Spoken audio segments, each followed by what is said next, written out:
তো পোস্টকালী মেলা দেখা হয়ে গেছিল। আমার হাতটা তো কি সুন্দর আছে,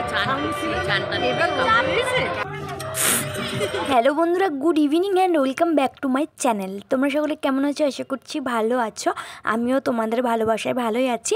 আর আগের দিনের ব্লগটা যেখানে শুরু করেছিলাম, মানে যেখানে শেষ করেছিলাম আজকের ব্লগটা সেখান থেকে স্টার্ট করছি।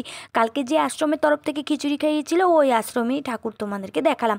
এরপরে চলে এসেছি মা কালীর কাছে। বাহান্নহাত মা কালীর সামনে ছিল ডাকিনী যোগিনী, দুটোই দেখতে ভয়ঙ্কর ছিল। আমাদেরই ভয় লাগছিল, আর বাচ্চাদের কেমন ভয় লাগবে বুঝতেই পারছো। তবে হ্যাঁ, আজকালকার বাচ্চারা তো খুব ডেভেলপমেন্ট, ওরা আরও বেশি চালাক আমাদের থেকে, ওদেরও নিশ্চয়ই ভয় লাগেনি। তারপরে দেখো এখানে 52 হাত কালী করা হতো আগে, এখন অনেকটাই ছোট করে দিয়েছে, কিন্তু তবু কিন্তু মা কালীটা অনেকটা বড়।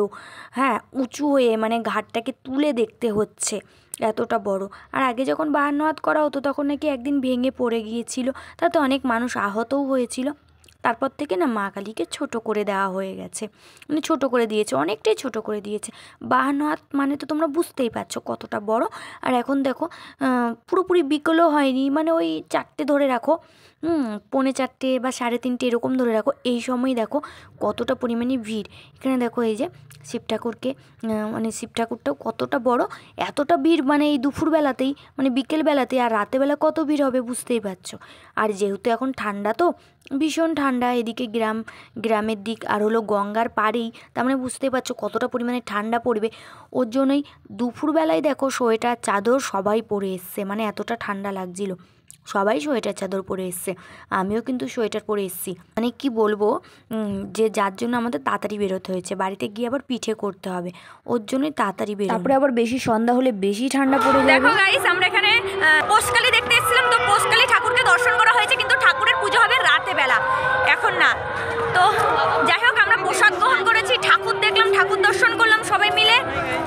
তারপরে গিয়ে এখন আবার বিকেল এখন 5টা বাজতে 10 মিনিট বাকি আছে, এখনই আমরা বাড়ি চলে যাচ্ছি। আর আমরা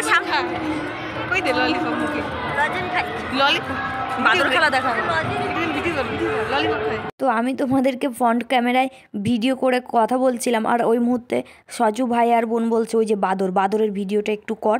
তারপর ওদের কথা শুনে বাদরের ভিডিওটা একটু শেয়ার করলাম। বাদর নাকি ললিপপ খাচ্ছে, ওদের কাছে ওটাই আনন্দ। আর এখন আমরা ফেরিঘাটে চলে এসেছি। ফেরিঘাটেও দেখো কতটা পরিমাণে ভিড় পড়েছে। এই মানে কালনায় কিছু হোক আর নৃসিংহপুরে যাই হোক না কেন, দুদিকটাই এই মানে গঙ্গার উপরেই চাপ পড়ে, কেননা একমাত্র যোগাযোগ মাধ্যম হলো এই গঙ্গা। তো এই গঙ্গায় জেটি দিয়েই পার হতে হবে। ওর জন্য সব সময় মানে আমাদের কালনায় কোনো প্রোগ্রাম হোক, সরস্বতী পুজো, মহিষমর্দিনী পুজো, যাই হোক, এই জেটি ঘাটের উপরে খুব প্রেশার পড়ে। আবার যদি গঙ্গার এই পারে কিছু হলে আমাদের এই জেটি ঘাটের উপরেই কিন্তু প্রেশারটা পড়ে, মানে প্রচণ্ড পরিমাণে ভিড় হয়ে যায়। এই সময়টাই একটু বিপদের আশঙ্কা হতে পারে অনেক। আবার আমাদের এই কালনায় ভুয়া পাগলার মেলা হয়, ভুয়া পাগলাকে অনেকেই চেনে হয়। তো ওই মেলাতেও প্রচণ্ড পরিমাণে ভিড় হয়, জানো না, গঙ্গার ওই পার থেকে প্রচুর মানে লাখ লাখ মানুষ আসে। আর ওই মুহূর্তে বিপদটা ঘটে যাওয়ার বেশি সম্ভাবনা থাকে। মানে বিপদ ঘটে গেছিলো কালনায়, অনেক বছর আগেকার কথা বলছি, গঙ্গায় প্রচুর মানুষ পড়ে গিয়ে মারা গিয়েছিল।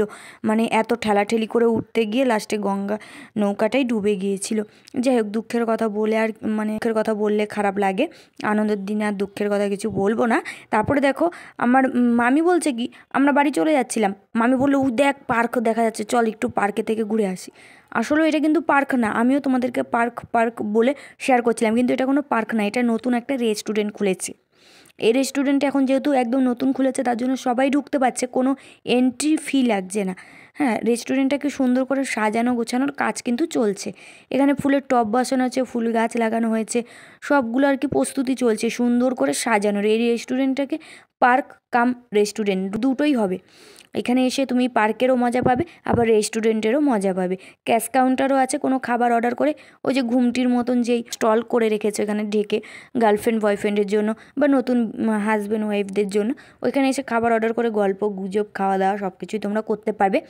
তো এখানে দেখো সুন্দর করে একটা বার্থডে পার্টিও কিন্তু অ্যারেঞ্জ করা যাবে। এখানে কিন্তু তোমরা বুক করে আবার বার্থডে পার্টিও করতে পারবে। মানে কি বলবো, আমাদের মতন পাবলিকদের রেস্টুরেন্টও ঘোরার জায়গার পার্ক হয়ে গেছে। এখানে অনেকটা পার্কের মতনই করার চেষ্টা করছে গো, এখনও সুন্দর করে সাজিয়ে উঠতে পারেনি। এই যে এই জায়গাটাকে আরও সুন্দর করে সাজাবে, বুঝেছো? তারপরে গিয়ে এখানে মানে কি বলবো তোমাদেরকে, খুব সুন্দর একটা লুক দেবে কিন্তু। তারপর এখানে দোলনাও অ্যারেঞ্জ করা হয়েছে, মানে দোলনাও লাগানো আছে, পুরো পার্কের ফিলিংস পাবে। আবার রেস্টুরেন্ট, রিসর্ট সব কিছুই আছে, আমার দেখে ভালোই লাগছে, তাই একটু ভিডিও শেয়ার করে নিলাম, কয়েকটা ফটো সেশনও করে নিয়েছি। জানো এত সুন্দর জায়গা, ব্যাকগ্রাউন্ডটা এত ভালো, তো কয়েকটা ফটো না তুললে হয় বলো? এদিকটায় আবার যাচ্ছি, ব্রিজ করেছে এদিকটা, বুঝেছো? সুন্দর একটা লুক দেবে, দেখেই কিন্তু বোঝা যাচ্ছে। দেখো গাইস, আমরা মেলা থেকে বাড়িতেই চলে যাচ্ছিলাম, কিন্তু না, চলে এসছে আবার মা আর মামি এখানে, মানে অনেকে। তোর না খাবি?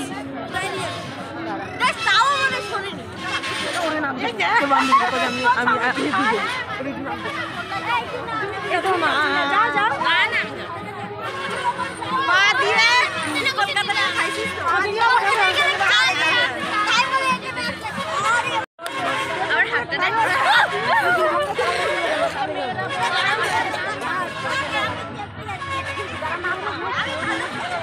আমাদের অবস্থা। পোষকালী মেলা দেখতে এসেছি, তো পোষকালী মেলা দেখা হয়ে গেছিলো, ঠাকুরও দেখা হয়ে গেছিলো, বাড়ি চলে যাচ্ছিলাম। বাড়ি চলে যেতে গিয়েও আবার ফিরে এসেছি এই পার্কটাকে দেখে।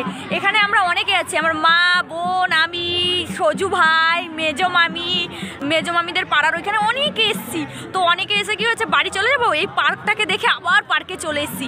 এই পার্কে এসে এখন দোল খাচ্ছে মা, বোন, আর বোন মানে ওইখানে দোল খেয়ে এসে ও স্বাদ মেটেনি, এখানেও খাবে, তো ওইখানে দোল খাচ্ছে। আর এখন আবার বাড়িতে চলে যাচ্ছি, দেখি আবার কোথায় যাওয়ার প্ল্যান হয়। না, আর কোথাও যাওয়ার প্ল্যান ছিল না, কেননা বাড়ি আসার প্ল্যানটা বেশি আগে ছিল, মানে বাড়ি আসার জন্য তাড়াটা আগে ছিল। কেননা বাবা ওয়েট করে বসে আছে পিঠে খাবে বলে, বেশি তো খেতে পারে না, তবে বছরের একটা দিন সবারই একটা আনন্দ থাকে, বাড়িতে পিঠে হবে করে। ওর জন্য আমরা কিন্তু চলে এসেছি তাড়াতাড়ি করে বাড়িতে। আর এখানে পিঠে ভাজার কাজবারও শুরু হয়ে গেছে, বেশি কিছু শেয়ার করছি না তোমাদের সাথে। বোন আবার একটু নারকেলটা কুড়িয়ে দিল, তারপরে মা নারকেলটা কুড়িয়েছে। আর এদিকে দেখো পিঠে ভাজার কাজ কিন্তু শুরু হয়ে গেছে।